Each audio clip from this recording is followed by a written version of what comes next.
우리가 공감자에 대해 이야기할 때 우리는 타고난 재능이나 하늘에서 부여받은 미덕에 대해 이야기하는 것이 아닙니다.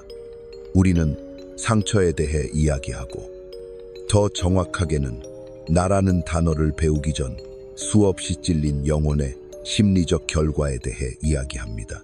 친구 여러분, 공감자는 태어나는 것이 아닙니다. 공감자는 고통 속에서 형성되고 다른 사람들의 감정적 폭풍에 노출됨으로써 빚어지고 필요에 의해, 은혜가 아닌 필수에 의해 초감각으로 길들여집니다. 흔히들 공감자가 자연적으로 뛰어난 감수성을 가진 영적 엘리트라고 낭만적으로 생각하지만 진실은 훨씬 덜 영광스럽고 오히려 더 섬뜩합니다. 공감자는 자신의 필요에 집중할 기회가 없었던 아이가 성장한 모습입니다. 이 아이는 생존을 위해 다른 사람들의 감정에 민감해야 했으며 기분의 변화를 지진 전 미세한 진동을 감지하기 위해 훈련된 레이더 시스템처럼 포착할 수 있도록 안테나를 선명하게 만들었습니다. 세상이 선물이라고 부르는 것은 사실 너무나 정교하고 뿌리 깊은 방어 기제이므로 이를 지닌 사람은 더 이상 자신의 에너지와 다른 사람들의 파도가 자신의 영혼을 휘감는 것의 구분을 볼 수 없게 됩니다. 이 과민 반응은 혼돈에 장기간 노출된 심리의 적응을 나타내는 것임을 이해해야 합니다. 이것은 상처받은 치유자의 원형입니다. 그러나 치유되기 전 그것은 흡수합니다. 그리고 이 흡수 과정에서 자아는 분열되기 시작합니다. 사랑이 누구에게나 감정적으로 열려 있어야 하는 경우만 조건부라는 것을 배우는 아이는 곧 자신의 영혼의 외침을 억누르는 법을 배우게 됩니다. 그들의 정체성은 내면에서 형성되는 대신 다른 사람들의 반사 속에서 형성됩니다. 그들은 몸이 아닌 거울이 되고 목소리가 아닌 메아리가 됩니다. 바로 이 지점에서 섬뜩한 진실이 스며들기 시작합니다. 직관으로 보이는 것은 종종 성스러운 옷을 입은 채 해결되지 않은 트라우마입니다. 감정이입자가 직관을 느끼는 것은 신이 주신 능력이 있기 때문이 아니라 한때 그들의 생존이 그것에 의존했기 때문이며 심리적 몸은 시간이 지나면서도 결코 잊지 않으며 나르시시스트 어머니가 더 이상 없거나 알코올 중독자인 아버지가 오래전에 사라졌더라도 이를 잊지 않습니다. 감정이입자들은 계속해서 스캔하고 예측하고 예상합니다. 그들은 다른 사람의 입장에 설 수밖에 없습니다. 왜냐하면 그들은 진정으로 자신만의 입장에 서는 법을 배우지 않았기 때문입니다. 그리고 그림자는 어떻게 될까요? 이러한 탐구가 무의식의 지하 세계로 내려가 보지 않고는 완전할 수 없습니다. 공감 능력이 뛰어난 사람의 그림자는 결코 주목받지 못한 억눌린 분노이다. 그들은 삶을 참여자가 아닌 수신기로 사는 것에 대한 슬픔을 안고 있다. 그들의 미소 뒤에서 비명을 지르는 내면의 아이는 자신의 유용성을 넘어 의미 있게 되고 싶어 한다. 그러나 그들은 이를 거의 인정하지 않는다. 왜냐하면 그렇게 한다는 것은 그들이 안전하다고 믿는 자신들의 정체성을 배신하는 것이기 때문이다. 그들의 원망과 피로를 인정하는 것은 그들에게 가치를 부여한다고 믿는 유일한 것, 즉 다른 사람을 위한 공간을 만드는 능력을 위험에 빠뜨리는 것과 같다. 여기에는 모순이 존재한다. 더 많은 사람들이 공감 능력이 강하다는 것과 과하게 동일시할수록 그들은 진정한 자신으로부터 더 멀어질 것이다. 그 전형은 가면이 된다. 내가 종종 말했듯이 가면은 다른 사람을 피해 숨기 위해 착용하는 것이 아니라 우리 자신으로부터 숨기기 위해 착용하는 것이다. 여기에는 전형적인 고대의 무언가가 있다. 신화에서 예언자, 점술가, 선지자, 보이지 않는 것을 느끼는 사람들은 대개 가장 많은 고난을 겪은 사람들이다. 그들은 비극으로 특징 지어진다. 트로이의 여예언자 카산드라는 항상 진실을 말하되 절대 믿어지지 않는 저주를 받았다. 눈먼 점쟁이 테이레시아스는 신의 벌을 받았다. 그들의 통찰은 축복에서가 아닌 균열에서 온 것이었다. 공감 능력자는 다르지 않다. 그들의 감정적 투시는 초능력이 아니다. 그것은 고통의 부산물이다. 그리고 이 진실을 깨닫지 못하면 그들은 자신을 사랑하는 법을 배우지 못한 채 영원히 다른 사람들을 위한 공감으로 피를 흘릴 것이다. 공감 능력자는 이렇게 상처 입은 상태로 열린 마음을 가장하며 인생을 살아간다. 그들은 경계를 알지 못한다. 왜냐하면 그들에게 경계를 보여준 적이 없기 때문이다. 그들은 연민을 공동, 의존성과 혼동하고 연결을 의무감과 사랑을 자기 소멸과 혼동한다. 그들은 자신이 돕고 있다고 생각할 때 사실은 자신을 버리고 있다. 기분을 너무 오래 느끼면 어떻게 될까? 정신이 과부하되면 떨어져 나가기 시작한다. 한쪽은 감각이 무뎌지고 다른 쪽은 지나치게 느낀다. 복합체를 만들어내고 공감 능력자의 가장 강력한 복합체 중 하나는 구세주 복합체다. 그들은 이타심에서가 아니라 내면의 상처를 치유하는 대리로서 다른 사람들의 깨진 부분을 찾는다. 그러나 아무리 많은 사람을 구해도 내면의 아이는 여전히 보이지 않는다. 이것은 투사의 비극적인 춤이다. 만약 내가 그들을 구할 수 있다면 아마도 누군가가 나를 구해줄 것이다. 공감 능력자의 진정한 치유는 그들이 느끼는 능력에서 시작되는 것이 아니라 그들이 흡수하는 것을 멈추고 다른 사람들과의 조율을 통해 그들의 가치를 식별하는 것을 멈추는 용기에서 시작된다. 그들은 역설적으로 자신을 이기적으로 느끼도록 허락해야 한다. 남을 해치는 의미가 아니라 내면을 들여다보는 급진적인 행동에서다. 이것은 이기심이 아닙니다. 이것은 개별화입니다. 그리고 공감하는 사람은 개별화에 얼마나 저항하는가. 왜냐하면 그들의 전체적인 페르소나는 이타적인 존재, 남이 말할 때 듣고 위로하고 흡수하는 사람으로 구축되었기 때문입니다. 그들이 진실을 말하기 시작하고 아니라고 말하며 독성적인 역학관계에서 벗어날 때 그들은 죄책감에 휩싸이게 됩니다. 그러나 이 경우의 죄책감은 도덕성의 목소리가 아닙니다. 그것은 오래된 조건화의 메아리입니다. 그것은 만약 그들이 더 이상 감정적인 노동을 하지 않는다면 버림받을 것이라고 두려워하는 상처받은 아이의 목소리입니다. 친구들이여, 저는 공감하는 사람들을 비난하기 위해 이 말을 하는 것이 아닙니다. 저는 그들을 해방시키기 위해 이 말을 합니다. 세상이 필요로 하는 것은 모든 것을 느끼는 사람이 아닙니다. 세상이 필요로 하는 것은 깊이 느끼면서도 자신 안에 뿌리를 두어 느끼면서도 온전함을 유지하는 사람들입니다. 그것이 진정한 과제입니다. 우리는 또한 개인적이고 집단적인 어머니의 원형을 봐야 합니다. 많은 공감자에게 있어서 어머니는 감정적으로 불안정하고 일관성이 없거나 지나치게 간섭적이었습니다. 아이는 돌보는 자가 됩니다. 이 역할 전환은 정신적인 약탈입니다. 아이는 안기고 싶은 권리를 빼앗기고 대신 돌보는 자가 됩니다.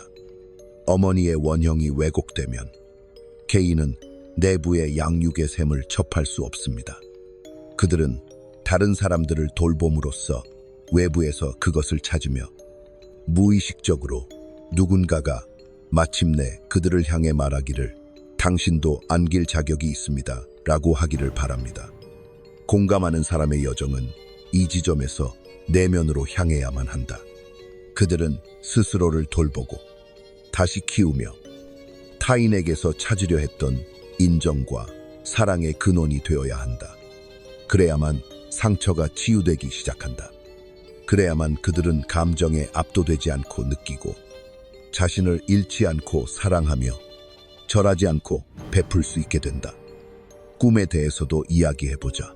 무의식은 상징으로 말하며 많은 공감하는 사람들이 물, 홍수, 익사, 넘을 수 없는 광대한 바다에 관한 꿈을 보고한다고 한다. 이러한 것들은 단순한 꿈이 아니다. 이것들은 메시지다. 물은 감정의 세계이며 공감하는 이는 가라앉지 않고 수영하는 법을 배우고 해안선을 잃지 않고 파도를 탐색하는 법을 배워야 한다. 몸과 꿈꾸는 이는 잠겨 있으며 압도되고 호흡할 수 없다. 무의식은 당신이 타인에게 너무 깊이 빠져 있다고 말하고 있는 것이다. 당신은 자신의 모습을 잊었다. 때로는 꿈에 그림자 인물이 등장하는데 이는 차가움, 무관심, 심지어 잔인함을 보이는 꿈꾸는 이의 또 다른 모습이다. 이것은 이제 그만하라고 말하는 거절된 자아의 한 부분이다. 이것은 공감하는 이가 되기를 두려워하는 부분, 즉 한계를 설정하는 사람이다. 그러나 바로 그 그림자가 통합의 열쇠를 쥐고 있다.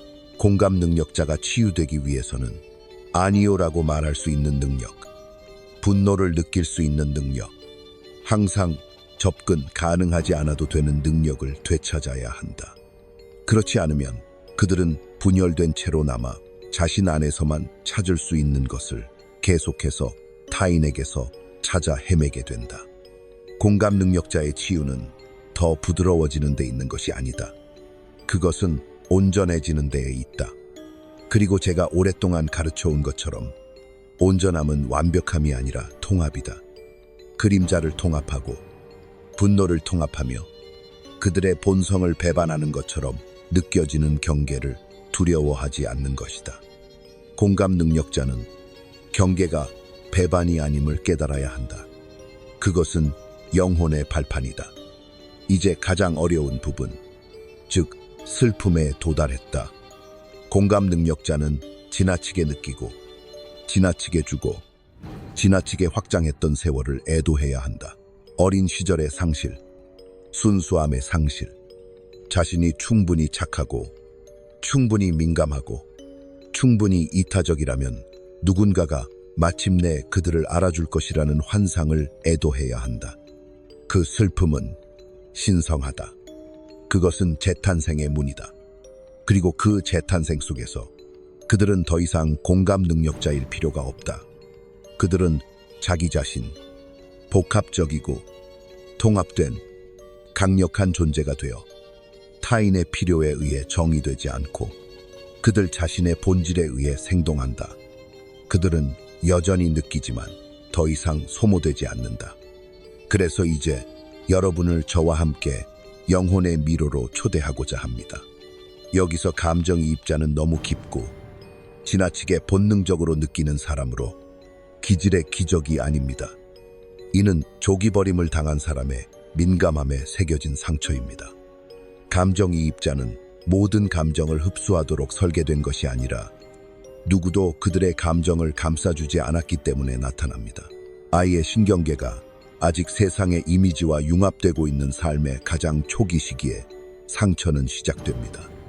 감정적으로 부재한 어머니, 아이의 고통을 보지 못하고 스쳐 지나가는 아버지의 시선, 안전보다 혼돈이 더 크게 울려 퍼지는 가정.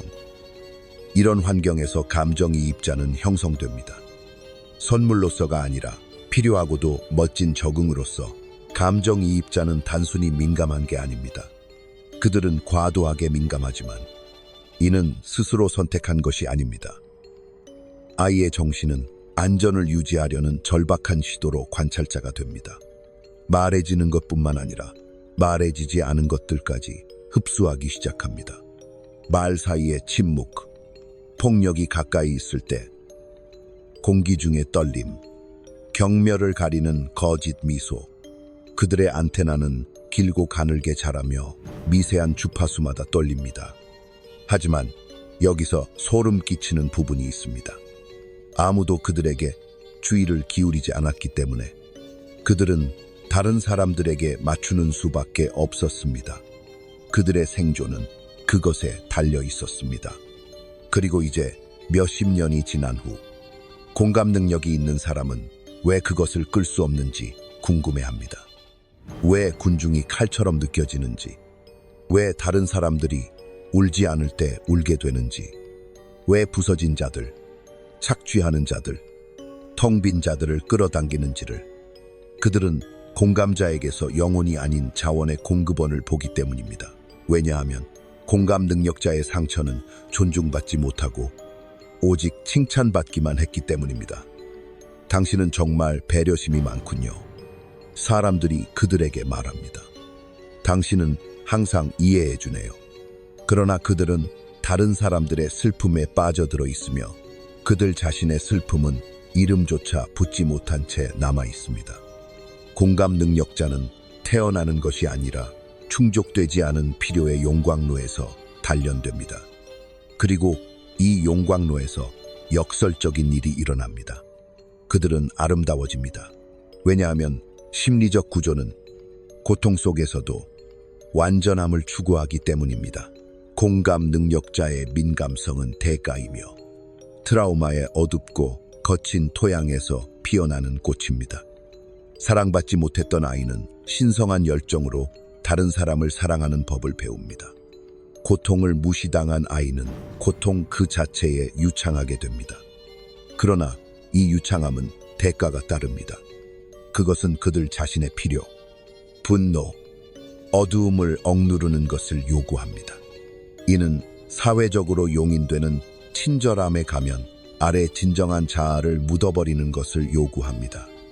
그리고 이것이 바로 사랑하는 청취자 여러분, 그림자가 스며드는 지점입니다. 표현되지 않은 것은 소유화됩니다. 빛으로 칭송받는 공감 가는 사람은 종종 깊은 울부짖는 어둠을 안에 숨기고 있으며 그들은 느낄 수 없는 분노, 그들을 무섭게 하는 절망을 감추고 있습니다. 하지만 그것은 존재합니다. 다른 사람들을 섬기며 오랜 세월 묻혀 있는 것입니다. 그리고 그것을 만나고 환영하고 통합하지 않는다면 그들에게 반작용하게 될 것입니다. 공감 가는 사람들은 자신들의 무게에 짓눌려 무너지기 시작할 것입니다. 그들은 육체가 아니라 영혼의 피로를 경험할 것입니다. 그들은 자신의 감정과 받아들인 감정들 사이에서 구별할 수 없어 자기 정체성의 실마리를 잃을 것입니다. 나는 환자들 속에서 이런 일을 반복해서 봤습니다. 내 사무실에서 통곡하며 내가 누구인지 더 이상 모르겠어요. 라고 말하는 여성. 거의 알지 못하는 사람들을 걱정하며 잠들지 못하는 남성. 직관적인 아이에서 불안한 어른으로 자란 사람. 그들의 상처는 결코 이름이 붙여지지 않았습니다. 그리고 이름이 붙여지지 않았기 때문에 그것은 정체성으로 자라났습니다. 그들은 자신도 모르는 사이에 상처 위에 쌓인 정체성인 공감 가는 사람들이 되었습니다. 그들이 칭찬받던 재능은 사실 그들이 결코 받지 못한 사랑의 대가였습니다. 신화에서 시력에는 항상 대가가 있습니다. 보이지 않는 것을 보는 것은 축복이자 저주입니다. 옛날 예언자와 마찬가지로 공감 가는 사람은 종종 자신의 온전함을 그 대가로 지불합니다. 하지만 문제를 해결하는 길은 돌아가는 것도 아니고 위로 넘어가는 것도 아니다. 바로 그 안으로 들어가는 것이다. 이는 상처 속으로 내려가는 것에서 시작된다. 온전해지기 위해서는 공감 능력을 지닌 사람이 스스로 인식해야 한다. 그들은 그들의 민감성을 단순히 강점으로만 보는 것이 아니라 이제는 그 유용함을 다한 생존 전략으로 봐야 한다. 그들은 스스로에게 물어야 한다. 언제부터 모든 것을 느껴야 한다고 배웠는가? 언제부터 다른 사람의 기분이 폭발할까봐 내 몸이 처음으로 겁에 질려 긴장했는가? 언제부터 내 감정이 평화를 유지하는 것보다 덜 중요하다고 무의식적으로 결정했는가? 이것은 지적인 질문이 아니다. 이것은 꿈의 세계, 몸에 체화된 지성, 단어 밑에 침묵을 위한 질문이다. 그리고 여기서 원형이 돌아온다. 성인의 갑옷 아래에서 울고 있는 상처 입은 아이, 사랑을 얻기 위해 지칠 줄 모르게 다른 사람을 돌보는 돌봄이, 버림받지 않기 위해 자신을 희생하는 순교자가 있다. 이것은 은유가 아니다. 이것은 내면의 극장에서 살아있는 인물들이다. 그리고 공감 능력이 있는 사람이 그들을 직면하지 않으면 그들은 보이지 않는 실에 의해 조종되는 인형으로 남을 것이다. 그러나 공감 능력을 지닌 사람이 그 패턴을 정말로 볼 때 균열이 생긴다. 그 균열에서 치유가 시작된다. 공감하는 사람들은 화를 낼 권리, 불가능해질 권리, 오해받을 권리를 되찾아야 한다. 이것은 사라지도록 훈련받은 영혼에게는 혁명적인 행위들이다. 그들은 거울 앞에 서서 나는 중요하다. 나의 고통은 중요하다. 내 에너지는 공짜가 아니다. 라고 말해야 한다. 그들은 신성한 경계를 배워야 한다. 벽이 아니라 피부, 요새가 아니라 불꽃이다. 나는 여기 있다. 나는 여기 있다. 라고 말하는 것을 당신을 느끼지만 당신을 짊어지지는 않을 것이다. 이는 공감과 얽힘의 차이이다. 공감하는 사람은 그것을 배우지 않으면 빠져버리고 만다. 진정한 공감은 타인이 아닌 자신으로부터 시작된다. 개별화의 길을 걷기 위해 공감하는 사람은 내면을 향해야 한다. 그들은 그동안 회피해왔던 것들을 느껴야 한다. 자신의 슬픔, 자신의 고독, 충족되지 않은 배고픔, 이 길은 두렵다. 그들이 평생 해왔던 역할을 버리라고 요구하기 때문이다. 하지만 그 반대편에는 자유가 있다. 모든 것을 느끼는 자유가 아닌 그렇지 않을 자유. 선택하고 식별하고 이것은 내 것이다. 저것은 아니다. 라고 말하는 자유. 그 순간 공감하는 사람은 더 이상 어른의 몸에 있는 상처받은 아이가 아니다. 그들은 주권을 가진 존재, 강요가 아닌 선택으로 느끼는 신비주의자가 된다. 타인을 흡수하는 것이 아니라 내면에서 진실을 발산하는 영혼이다. 공감 능력자는 태어나는 것이 아닙니다. 그들은 상처를 입습니다. 하지만 상처는 존중할 때 통로가 됩니다. 그것들은 신성해집니다. 그 상처는 공감 능력자가 고통을 숭배하는 것이 아닌 영혼을 보존하려는 절박한 행위로 시간을 보내는 재단이 됩니다. 인정받지 못한 상처는 침묵 속에서 고통받고, 침묵은 오래 지속되면 무의식의 언어가 됩니다. 개인이 자신의 고통을 이름짓지 않으면 그 고통이 그들을 이름짓습니다. 그것은 그들이 선택한 것이 아닌 회피로 인해 그들의 성격을 모양으로 새깁니다.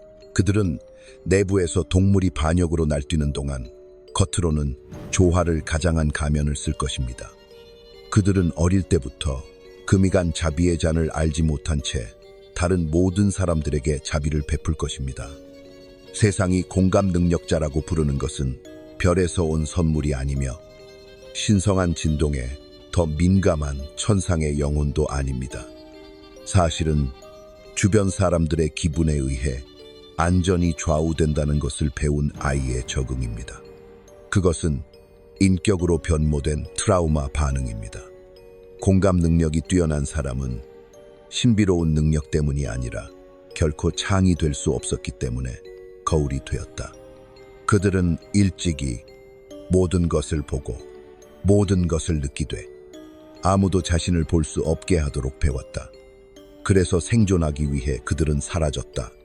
이제 성인의 관계라는 무대에서 공감 능력자는 과거의 대본을 반복적으로 연기하게 되며 무의식적으로 익숙한 방식으로 상처를 주는 사람들에게 끌린다. 왜 그럴까?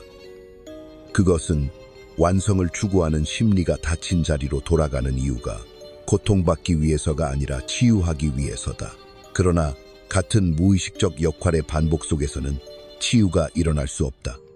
감정의 날씨를 예측하던 어린아이는 이제 자신의 내면의 날씨에 맞설 성인이 되어야 한다.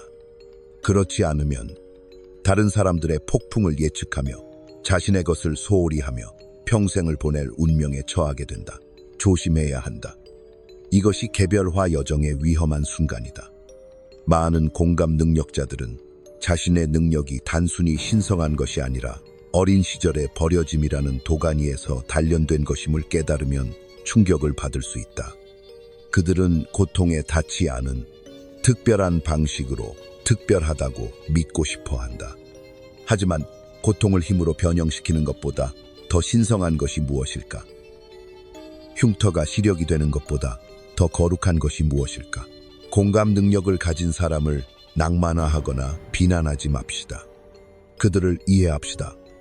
그들은 종종 자신의 깊이에 대해 혼란스러워하고 고통이 말로 표현되기 전부터 그 고통을 느끼는 사실에 당황합니다. 그들은 방에 들어섰을 때 긴장을 연기로 느끼던 아이들이었습니다. 그들은 자신이 만든 것이 아닌 분노를 달랬던 청소년이었습니다. 그들은 보이지 않게 피를 흘리면서도 괜찮습니다라고 속삭이는 성인입니다. 자신의 존재를 희생하여 평화를 유지하기 위해 무의식적으로 맺은 계약이 철회되지 않는 한 그들은 순교의 굴레에 갇혀 있을 것입니다. 치유를 위해 공감하는 사람은 착해지려다 잃었던 것을 되찾아야 합니다. 종종 그들이 환영하고 악마화된 자신의 분노가 그 과정에서 환영받아야 합니다. 분노는 악이 아닙니다. 그것은 당신의 경계가 스스로를 기억하려고 하는 열기입니다. 공감하는 사람은 또한 애도해야 합니다. 다른 이들의 정원을 돌보느라 자신의 영혼이 시들어가는 동안 보낸 세월을 애도해야 합니다. 구할 수 있다고 생각했지만 사실 구원받기 원치 않았던 사람들을 애도해야 합니다. 사랑이 감정 노동을 통해 얻어져야 한다는 믿음을 애도해야 합니다. 그리고 여기서부터 연금술의 과정이 시작됩니다. 감정, 이입자는 다른 사람의 감정적 지평을 스캔하는 것을 멈추고 자신의 내면 세계를 탐색하기 시작할 때 그 변형은 놀랍습니다. 그들의 민감성은 이전에는 반응적이었지만 이제는 분별력 있게 변화합니다. 더 이상 고통을 흡수하지 않고 목격하며 더 이상 구원자가 아닌 존중의 자세로 연결을 위해 스스로를 희생하지 않고 자신의 온전함을 유지하면서 다른 사람들에게도 같은 존엄성을 허용하게 됩니다. 여기서 상처받은 치유자의 원형이 등장하는데 이는 구원자의 신화가 아니라 내면 통합의 거울로 등장합니다. 그리스 신화에서 켄타우로스 키로는 다른 사람은 치유할 수 있었지만 자신은 치유할 수 없었습니다. 그러던 중 그는 죽음을 택했고 이는 정체성의 상징적인 죽음이었습니다. 이 희생을 통해 그는 자신의 상처를 초월했습니다. 감정이입자도 고통에 기반을 둔 옛 자아를 죽여야 합니다. 그래야만 진정한 힘의 뿌리를 둔 새로운 자아가 등장할 수 있습니다. 이것이 궁극적인 진실입니다. 경계 없이 공감하는 것은 자기 파괴이며 의식을 가진 공감은 변형입니다. 감정이입자는 모든 사람의 고통을 짊어지기 위해 있는 것이 아닙니다. 그들은 자신의 감정을 깊이 인식함으로써 다른 이들에게도 같은 길을 비추기 위해 존재합니다. 흡수함으로써가 아니라 체연함으로써, 융합함으로써가 아니라 꿋꿋이 서 있음으로써, 즐겁게 하기 위해서가 아니라 진정한 존재로서 말입니다. 이제 제가 묻겠습니다. 이 말 속에서 스스로를 발견했다면 본성 때문이 아니라 필요에 의해 공감자가 된 당신 안의 아이를 만나볼 용의가 있습니까? 그들을 안아주고 사랑해줄 용의가 있습니까?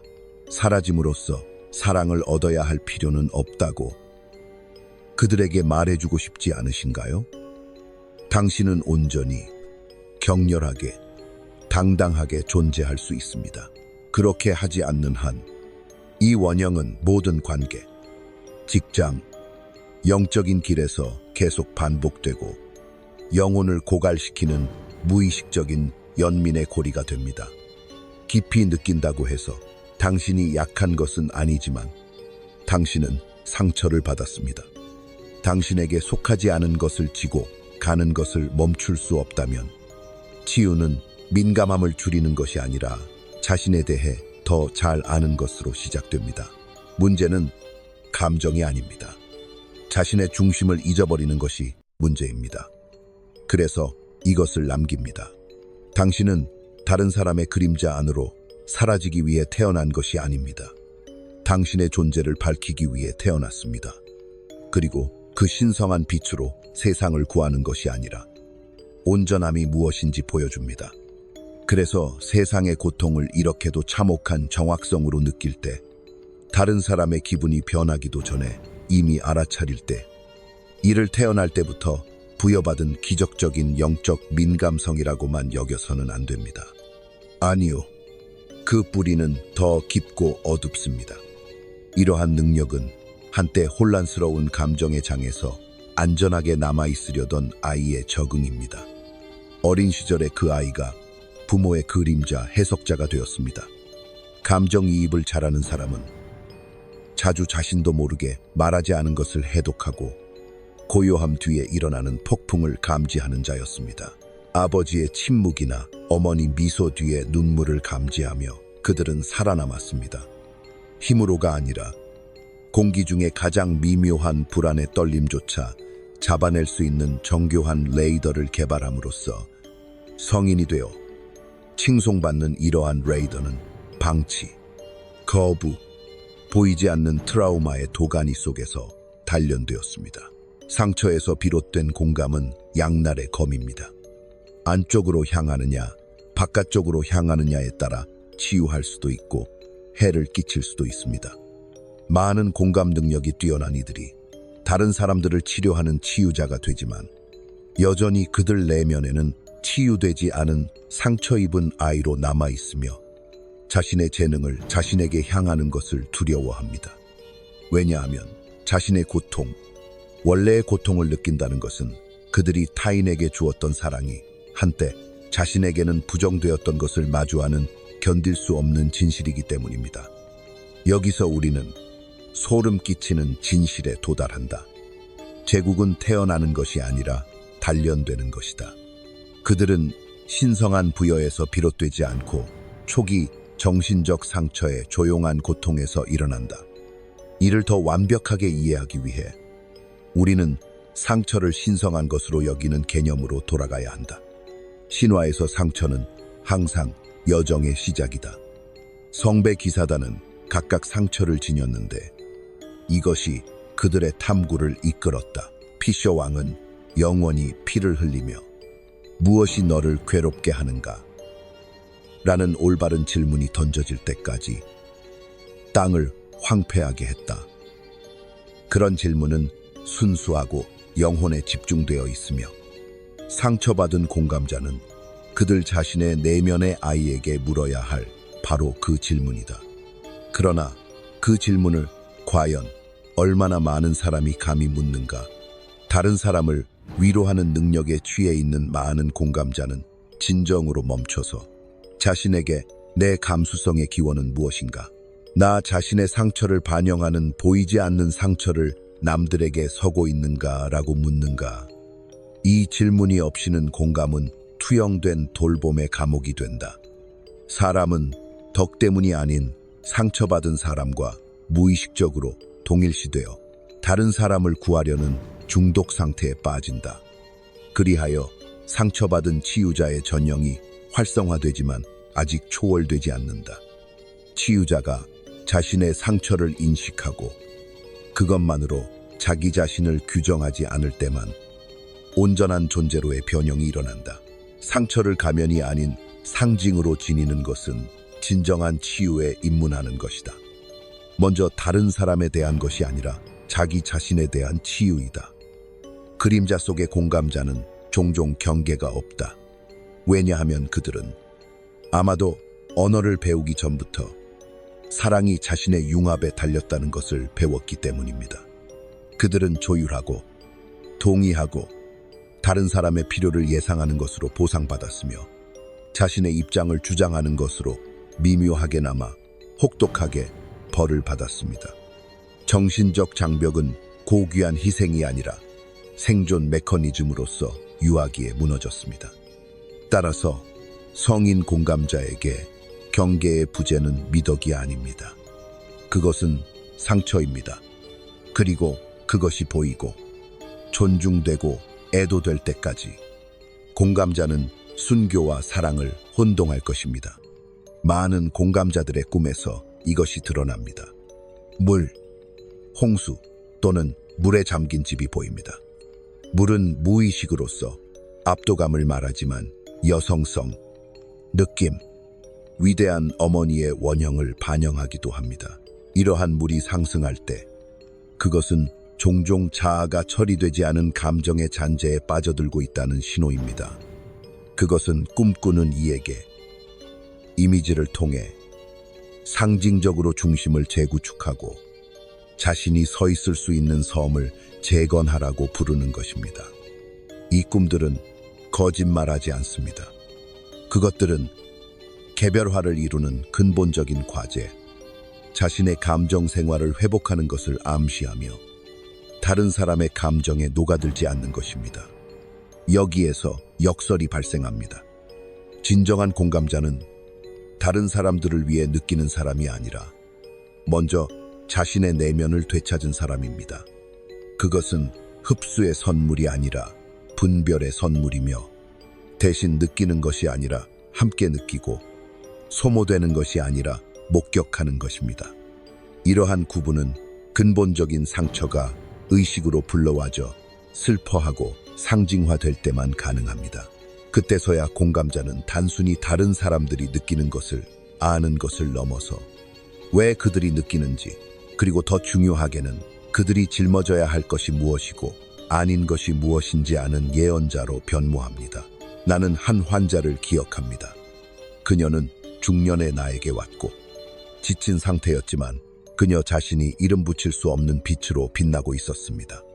그녀는 수십 년 동안 그녀의 자녀들, 남편, 동료들의 슬픔에 맞춰 살아왔습니다. 모두가 그녀에게 찾아왔습니다. 당신은 정말 잘 들어주네요. 그들은 말했지만 그녀의 내면은 무너지고 있었습니다.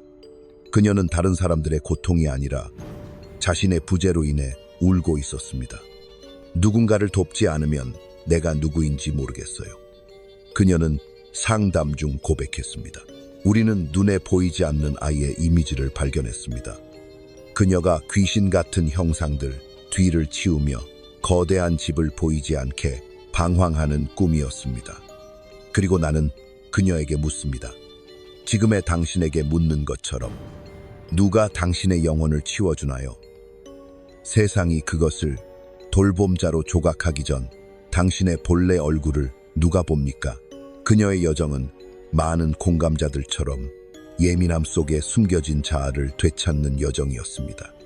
그것은 쉬운 일이 아니었고 의로운 분노, 고대의 묻힌 분노를 포함하고 있었습니다. 공감 능력이 뛰어난 사람은 결국 자신의 재능이 방치에서 비롯되었으며 그들의 연민을 찬양하던 사람들이 종종 그것을 필요로 하게 만든 요인에 기여했다는 진실과 맞서 싸워야 한다. 이러한 배신은 반드시 명명되어야 하는데 그러지 않으면 구원자의 전형에 묶인 채 구원받기를 원하는 필요성을 숨기는 가면을 쓰고 있게 된다. 우리는 여기서 조심스럽게 걸어가야 한다. 자연스러운 공감 능력자의 환상을 벗겨내는 것은 위험한 영역에 들어가는 것이기 때문이다. 이는 누군가에게 그들이 특별하다고 생각했던 것이 실제로는 그들을 구속했던 것일지도 모른다는 사실을 말해주는 것이다. 그러나 해방, 진정한 해방은 환상 너머에 있다. 그것은 상처의 통합에 있으며 더 이상 그것을 정체성으로 지니지 않고 영혼에 대한 헌물로 되돌려주기로 결정하는 데 있다. 일반적으로 민감성으로 오해되는 것의 층을 벗겨내면 우리는 지나치게 구멍이 난 영혼이 아니라 생존하기 위해 구멍을 내야 했던 영혼을 발견한다. 이러한 투과성은 자연적 상태가 아니라 습득된 방어이며 이는 개인이 위험에 민감하고 휘발성 있는 보호자의 기분을 예상하며 정서적 위협을 겪기 전에 직감할 수 있도록 만든 필연적 적응이었다. 감정이입자는 이 의미에서 영적 직관으로 넘쳐나는 특별한 그릇이 아니라 너무 이른 시기에 너무 많은 포위를 견뎌낸 채로 노출된 벽 없는 요새입니다. 그렇다면 영혼의 선물은 무엇인가? 깊이 느끼는 것은 신성하지 않은가? 라고 물을 수 있습니다. 여기에서 저는 매우 신중해야 합니다. 트라우마의 영적 환은 유혹적인 마약입니다. 상처에 신성함을 부여하는 것은 결코 치유하지 않을 위험을 감수하는 것입니다. 그것은 고통을 우월성의 옷으로 감싸서 운명이라고 부르는 것입니다. 그러나 영혼은 진화하기 위해 고통을 필요로 하지 않습니다. 오히려 고통은 영혼이 무시될 때 자아가 경험하는 것입니다. 진정한 감정이입은 다친 아이의 과도한 경계가 아니라 통합에서 비롯됩니다. 그것은 내면을 향해 두려움 없이 돌이켜 거울 속의 괴물 같은 얼굴, 그림자 자아로 마주할 때 나타납니다. 모든 억눌린 분노, 질투, 슬픔이 감정이입자가 그 순간까지 표현할 수 없었던 것은 그들이 실제로 다른 사람들과 관계를 맺는 것이 아니기 때문입니다. 그들은 유령에 반응하고 있는 것입니다. 결코 집으로 돌아오지 않은 아버지의 유령, 침묵을 요구하던 어머니의 눈물, 웃음이 배신으로 바뀐 학교 운동장의 유령, 감정이입자의 직관은 예언적이지 않습니다. 그것은 반응적입니다. 정교하게 조율되어 있지만 그것은 트라우마에 조율되어 있습니다. 제 자신의 정신 연구에서 저는 영적으로 재능이 있다고 믿지만 실제로는 영적으로 분리된 많은 남녀를 만났습니다. 그들의 이른바 공감은 해리의 증상이었으며 그들의 자비심은 공포를 감추는 가면이었습니다. 그들은 자신을 버려두고 다른 사람과 섞이는 법을 배웠으며 이는 어린 시절에 자신이 완전히 버려질 수 있다는 느낌 때문에 대체 불가능한 존재가 되고자 하는 희망에서 비롯되었습니다. 그들의 힘은 존재에서 오는 것이 아니라 자신을 부재하는 것, 경계가 없는 것, 아니요라고 말할 권리가 없는 것에서 오는 것이었습니다. 여기서 작용하는 원형은 상처 입은 치유자, 자신의 상처를 치유할 수 없었던 반인반마, 키론의 고대 상징입니다. 이것이 바로 위험이 도사리고 있는 곳입니다. 자신의 상처와 너무 밀착해서 동일시하는 공감하는 사람은 고통에 중독될 위험이 있습니다. 그들은 느끼는 것이 살아있는 것이라고 믿고 모든 것을 느끼는 것이 다른 사람들보다 더 살아있는 것이라고 믿습니다. 그들은 자신의 생생한 고통을 명예의 훈장처럼 착각하고 과도한 노출을 진정성으로 착각합니다. 그러나 영혼은 스펀지가 아닙니다. 그것은 전 세계의 고통을 어떤 희생의 양처럼 흡수해야 하는 것이 아닙니다. 영혼은 고통이 변형되어야 할 도가니이며 단순히 담고 있기만 해서는 안 됩니다. 우리가 진정으로 진화하려면 공감하는 사람이 태어난다는 신화를 도전해야 합니다. 누구도 깨진 경계 시스템을 가지고 태어나지 않습니다. 어떤 유아도 이 세상에 다른 사람의 감정을 예상할 준비가 되어 들어오지 않습니다. 타고난 것은 공명할 수 있는 잠재력, 감정을 느끼고 조율할 수 있는 능력입니다. 그러나 항상 조율하려는 강박적인 필요성, 다른 사람들이 느끼는 것을 자신이 책임져야 한다는 생각은 생존을 위한 병리 현상입니다. 이는 남을 편안하게 해준다는 조건하에 안전하다고 느낄 수 있었던 어린 시절의 메아리입니다. 이 때문에 치유되지 않은 공감 능력자는 종종 나르시시스트를 끌어당깁니다. 나르시시스트는 상호 보답 없이 조율을 요구하기 때문입니다. 그리고 치유되지 않은 공감 능력자는 받지 않고 주도록 조건화되어 있습니다. 이런 역동성은 단순히 심리적인 것이 아닙니다. 이는 연금술적입니다. 공감 능력자와 나르시시스트는 동일한 상처인 보이지 않는 것에 대한 두려움의 양극을 나타냅니다. 나르시시스트는 자신을 부풀려 보이게 만들고 공감 능력자는 자신을 지우면서 받아들여지기를 원합니다. 둘 다 내면의 공허함이라는 같은 용으로부터 도망치고 있으며 어느 시점에서든지 도망치는 것을 멈추고 안으로 돌아서 직면해야 합니다. 그렇다면 공감 능력자는 이 여정을 어떻게 시작할 수 있을까요? 이는 슬픔에서 시작됩니다. 타인의 감정을 관리하느라 자신의 감정을 발견하지 못한 어린 시절에 대한 깊고 원초적인 슬픔입니다. 돌봄의 미로 속에서 잃어버린 시간에 대한 슬픔, 실은 트라우마 연결이었던 우정에 대한 슬픔, 자아를 버림으로써 얻어야 했던 사랑에 대한 슬픔입니다. 이 슬픔은 지나칠 수 없습니다. 그것은 상처에서 자라난 거짓 자아를 정화하기 위해 성스러운 불처럼 마음속을 태우게 해야 합니다. 그리고 나서 회복이 옵니다. 공감하는 사람이 그들이 나에게 무엇을 필요로 하나요? 라고 묻는 것을 멈추고 나는 무엇이 필요한가? 라고 묻기 시작하는 순간입니다. 이것이 진정한 자아의 탄생입니다. 과거에 지나치게 민감했던 유령이 아니라 어디에서 내가 끝나고 세상이 시작되는지를 아는 구체화된 영혼입니다. 이는 자주 다른 사람들을 실망시키고 규칙을 깨고 판단을 끄는 방식으로 눈에 띄어야 하기 때문에 무서운 탄생입니다. 하지만 그것은 또한 온전함으로 가는 유일한 길입니다. 최고의 형태의 공감은 고통의 흡수가 아니라 그것의 변용입니다. 그것은 다른 사람을 합쳐지지 않고 바라볼 수 있는 능력이자 구조하지 않고도 돌볼 수 있는 능력이며 다른 사람의 진리를 존중하면서 자신의 진실을 확고히 지킬 수 있는 능력입니다. 그리고 이러한 종류의 공감은 상처 입은 정체성의 토양에서는 자랄 수 없습니다.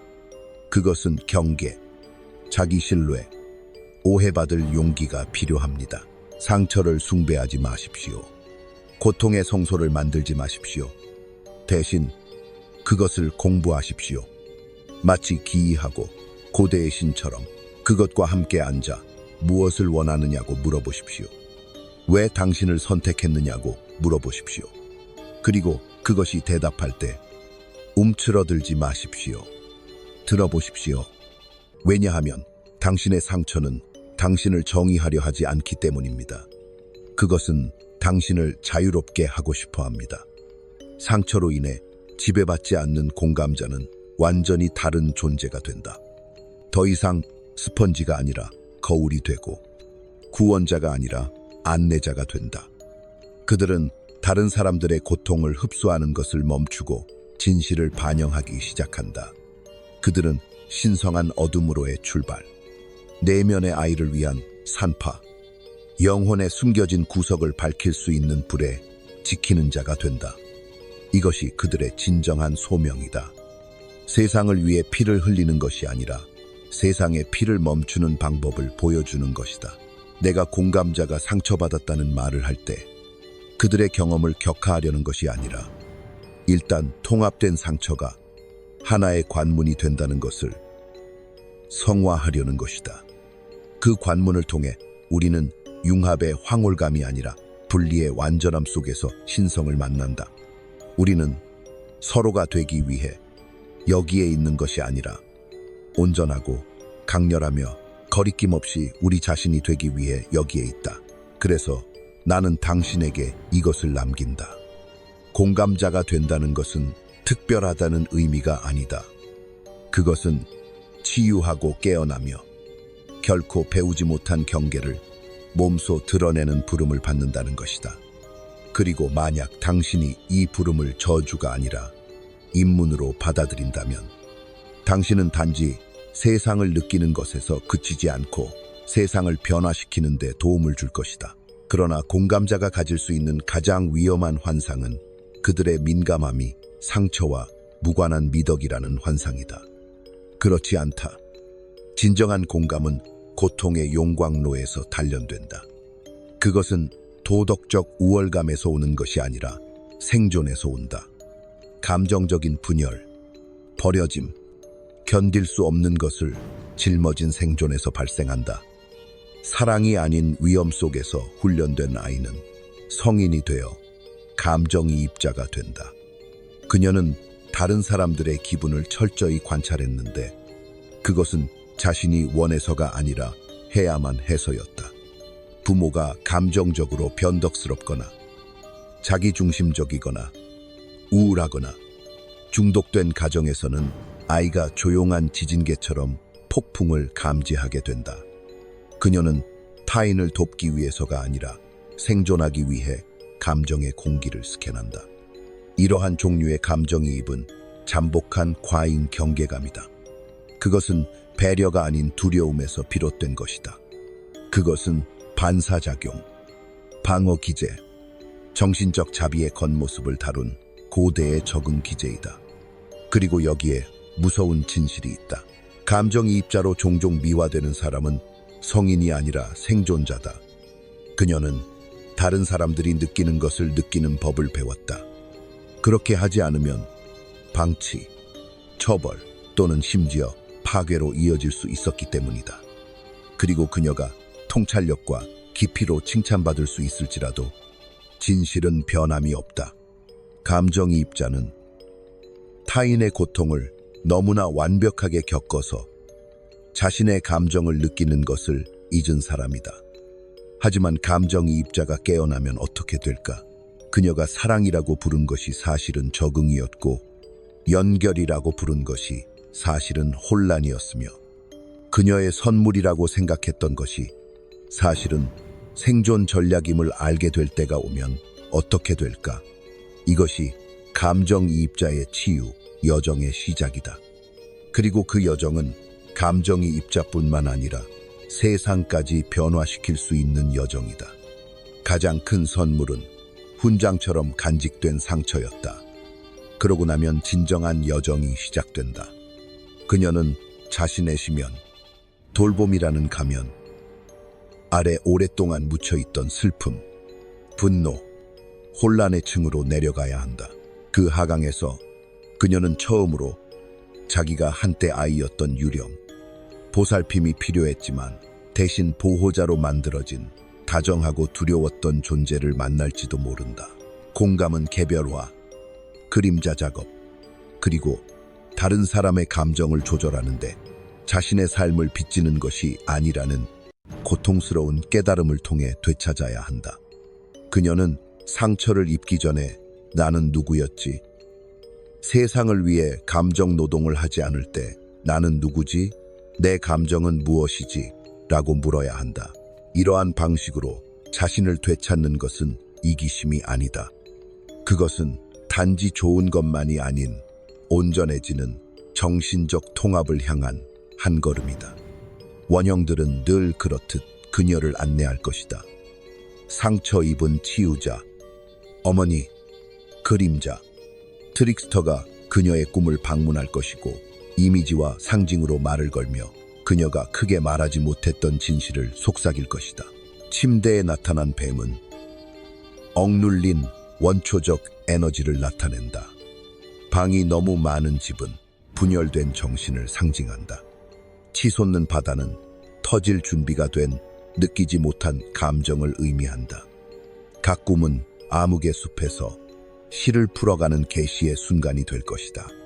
그녀가 그것을 따르기 시작하면 그녀의 공감이 한때 강박적이었던 것이 의식적으로 변하는 놀라운 것을 알아차릴지도 모른다. 더 이상 의무가 아닌 선택이 된다. 그녀는 여전히 깊이 느낄 수 있지만 이제는 경계를 가지고 있다. 그녀는 여전히 타인의 고통을 직감할 수 있지만 이제 더는 그것을 스펀지처럼 흡수하지 않는다. 그녀는 방에 들어가 공기가 변하는 것을 느낄 수 있지만 이제는 자신이 깨지 않은 것을 고치는 게 자신의 임무가 아니라는 것을 안다. 이런 식으로 그녀는 더 이상 단순한 공감자가 아니다. 그녀는 연금술사다. 그녀는 자신의 고통을 힘으로 상처를 지혜로 변형시켰다. 그 선물은 여전히 남아있지만 더 이상 상처가 아니다. 그것은 도구이다. 나는 공감을 비난하기 위해 이런 말을 하는 게 아니라 그것을 해방하기 위해 그토록 자주 받는 영적 우회와 낭만화를 벗기기 위해 이렇게 말한다. 공감은 당신의 정체성이 아니다. 그것은 당신 생존의 잔재이다. 그리고 그 기원을 추적했을 때만이 진정으로 다르게 사용하고 진실을 위해 두려움이 아닌 사랑을 위한 도구로 사용할 것을 선택할 수 있다. 이제 우리는 최종 진실과 마주 앉아보자. 어쩌면 가장 어려운 사실일 수도 있다. 당신의 가장 큰 민감함은 당신의 가장 큰 침해 속에서 형성되었을 것이다. 그리고 그것은 당신의 수치가 아니다. 그것은 당신의 신화이다. 그것은 당신의 길이다. 그것을 의식적으로 걷는 것은 사람들을 기쁘게 하려는 호변의 상태에서 깨어나는 것이다. 공감자의 희생주의를 넘어 자기 소유의 치열하고 성스러운 불 속으로 걸어 들어가는 것이다. 그곳이 네가 향하는 곳이야. 널 상처 입힌 사람들을 구하기 위해 과거로 되돌아가는 게 아니라 네 공감이 더 이상 내 감옥이 아니라 나침반이 되는 미래로 나아가는 거야. 그리고 그것, 사랑하는 영혼아, 그것이 평생의 작업이지. 하지만 이제 더 깊은 깨달음에 이르자. 공감자의 앞으로의 길은 단순히 자신을 보호하거나 경계를 익히는 것만이 아니야. 이들은 중요한 단계지만 진정한 길은 연금술, 즉 고통을 지혜로, 강한 감수성을 개별화의 황금으로 변형시키는 것이야. 공감자의 상처는 만약 고찰되지 않으면 감옥이 되지. 그러나 이를 진실의 눈으로 바라보면 그것은 신성한 상처가 되어 신성으로 향하는 문이 돼. 수많은 꿈과 분석에서 보았듯이 공감자가 자신의 고통에서 도망치기를 멈추고 이를 단지 짐으로만 부르기를 멈출 때 그들은 거기서 의미를 수확하기 시작하지. 그들은 다른 사람들의 마음속을 보기 위한 능력을 저주가 아니라 신성한 능력으로 발견하지. 그러나 이것은 감상적인 공감이 아니야. 이는 자신을 방치하는 위장된 행동이 아니야. 순교도 아니지. 그것은 상처받은 치유자의 탄생이야. 지하 세계로 들어가 탈출하거나 구하기 위함이 아니라 빛을 가져오기 위한 원형이지. 신화 속에서 상처받은 치유자는 종종 절뚝이며 자신의 상처라는 불을 들고 다닌다.